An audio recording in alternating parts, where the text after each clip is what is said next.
கேரள மாநிலம் வயநாடு. மலைப்பிரதேசமான வயநாடு தேயிலை தோட்ட தொழிலாளர்கள் வாழ்ந்து வந்த மலைநாடு. செம்மண் மலை பகுதியான சிற்றூர்கள் பல. அதில் முண்டகை, சூரல்மலை, மேப்பாடி, குறிஞ்சிமட்டான் இப்படி சில ஊர்கள். நள்ளிரவு நேரத்தில் இங்கு எல்லாம் கனமழை பெய்தது. அயர்ந்து தூங்கிக் கொண்டு இருந்தவர்கள் மீது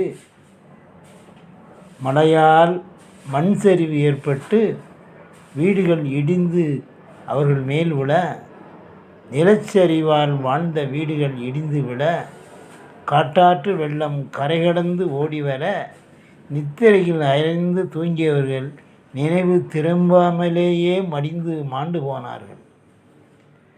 தண்ணீரில் இழுத்து கொண்டு செல்லப்பட்டது. மண் விழுந்து கண்மூடி மறைந்து போனார்கள். காட்டாற்று வெள்ளத்தால் காணாமல் போனார்கள்.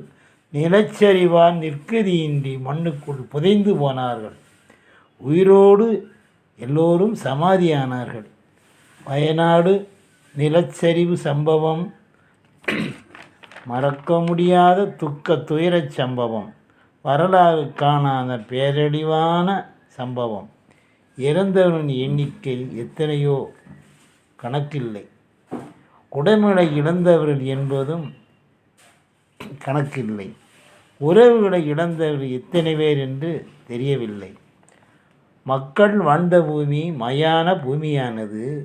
மாயமாக மறைந்தவர்கள் எத்தனை பேர், மண்மூடி மறைந்தவர்கள் எத்தனை பேர், வெள்ளம் கொள்ளை கொண்டு போனது எத்தனை பேர், எத்தனை பேர் வாழ்ந்தார்கள், எத்தனை பேர் செத்தார்கள், இதுவரை கணக்கு என்பது தெரியவில்லை. இறந்தவர்கள் எண்ணிக்கை 500க்கு மேல் இருக்கும் என்று ஒரு நம்பிக்கை. இயற்கையை வெல்லும் சக்தி யாருக்கும் இல்லை. எந்த நேரத்தில் என்ன நடக்கும் என்பது யாருக்குமே தெரியாது. எல்லாம் அவன் செயல்.